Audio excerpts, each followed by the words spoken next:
आपके जीवन को बदलने की शक्ति रखने वाले इन शब्दों को सिकंदर महान ने कहे हैं, और भी उनके आखिरी दिनों में।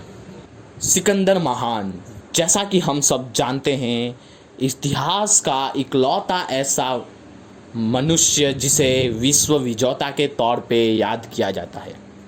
सिकंदर जब ये विश्व को जीतने के लिए निकलने ही वाला था, उसके पहले सिकंदर आशीर्वाद लेने पहुंचा एथेंस के एक मॉन्क डायोजनीस से।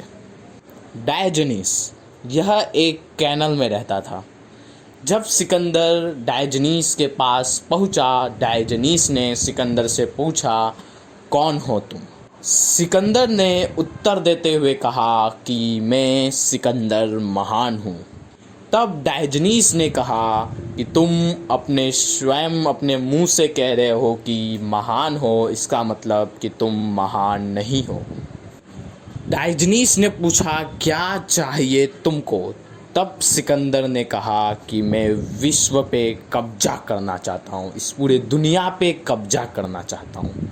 तब डायोजनीस ने कहा कि कोई भी दुनिया पे कब्जा नहीं कर सकता, तुम्हें अपने आप पे कब्जा करना चाहिए। तेरे वैल्यूज़, तेरे विचार गलत हैं, देखना तू लौट के कभी एथेंस नहीं आएगा। ऐसी भविष्यवाणी की डायोजनीस ने। सिकंदर निकल पड़ा कब्जा करते कब्जा करते जब तक कि वो भारतवर्ष पहुंचा। फिर उसने वहाँ से वापस लौटना शुरू कर दिया, इतना हम जानते हैं। लेकिन वहाँ क्या हुआ ये हमें पता चलता है इतिहासकारों से, जो कि खुद सिकंदर ने रखे थे। जाने से पहले सिकंदर चाहता था कि वो अपने साथ एक योगी को लेता जाए। आखिर उसने बहुत सुना था भारतवर्ष के योगियों के बारे में। तो अपने सैनिकों को ऑर्डर देते हुए सिकंदर ने कहा कि जाओ मेरे लिए एक योगी लेके आओ। सिकंदर के सैनिक चल पड़े योगी को ढूंढने। तब सिकंदर के सैनिकों ने देखा कि एक गुफा में एक योगी बहुत ही गहरे ध्यान में डूबा हुआ है। उसका नाम दंडामी था। उन्होंने जाकर योगी से कहा कि हमारे महाराज चाहते हैं कि आप उनके साथ चलें।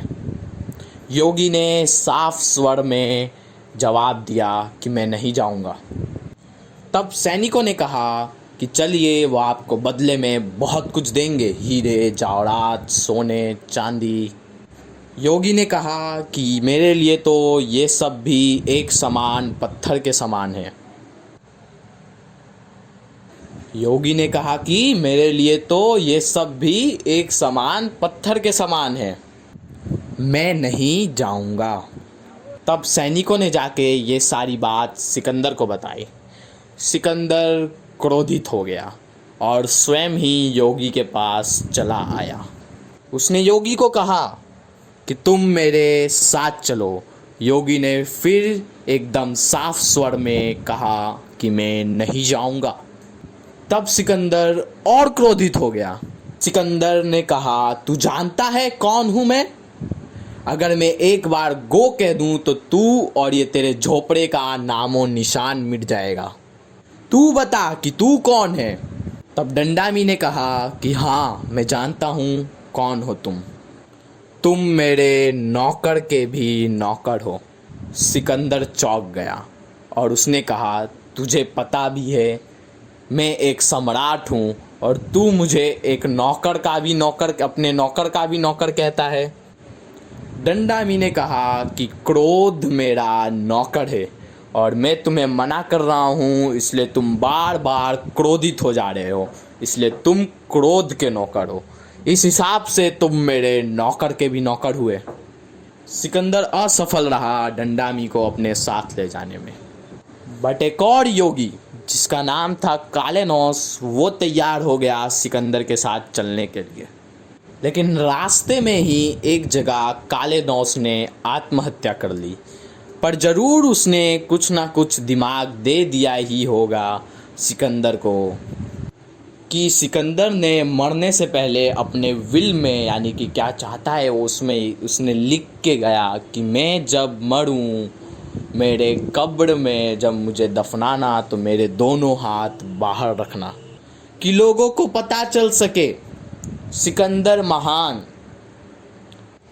कि जिसके पास इतना खजाना था कि खजाने का चाबी धोने के लिए उसके पास कितने सारे ऊँट रहते थे जो सिर्फ खजाने की चाबियां धोते थे, वो भी जब इस दुनिया से गया तो उसका भी दोनों हाथ खाली था। तो आज के लिए बस इतना ही फ्रेंड्स, थैंक्स फॉर वॉचिंग। और अगर आपको ये वीडियो पसंद आया हो तो वीडियो को लाइक ज़रूर कर दीजिएगा और हमको सपोर्ट करने के लिए चैनल को सब्सक्राइब कर दीजिएगा और ऐसी ही वीडियोस को बार बार देखने के लिए बेल आइकन को भी दबा दीजिएगा कि आपको नोटिफिकेशन आते रहे जब भी हम वीडियो डालें तो।